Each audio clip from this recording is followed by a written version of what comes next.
Gosh, I was really affected by that, Carol. And there is the classic Margaret Mead quote, isn't there? Um, Never believe that a few caring people can't change the world, for indeed that's all we who ever have. And I think it's something about that does give an indicator of the power of each of us potentially, and the power of each of us in particular political groups or motivational groups or theme groups or whatever. That in a sense, if you're setting out to change the world, that feels to me that's the wrong way round.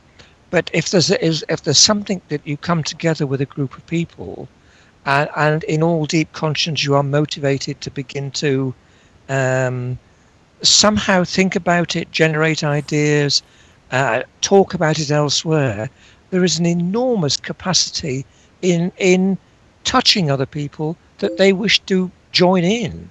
And often they are thinking along parallel lines. So there's something very potent about that. And I suppose that was always a slightly modest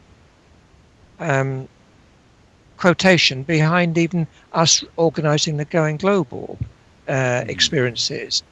The numbers are not huge. We meet together, for a few days. Hopefully it's an international community.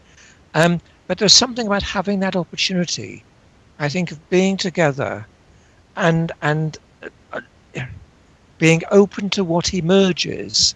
And it's not necessarily a coherent plan that we'll all go off and do something, but the cumulative impact of where that takes each of us participating in that process is not to be underestimated.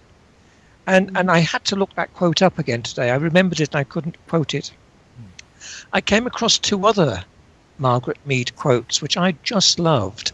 And she died in 1978, so she's been dead a while now. But she actually said, "We won't have a society if we destroy the environment." That's the quote, and that was 78. And then another one, she said, "If we are to achieve a richer culture, rich in contrasting values, we must recognize the whole gamut of human potentialities, and so weave a less arbitrary social fabric, one in which each diverse human gift will find a fitting place."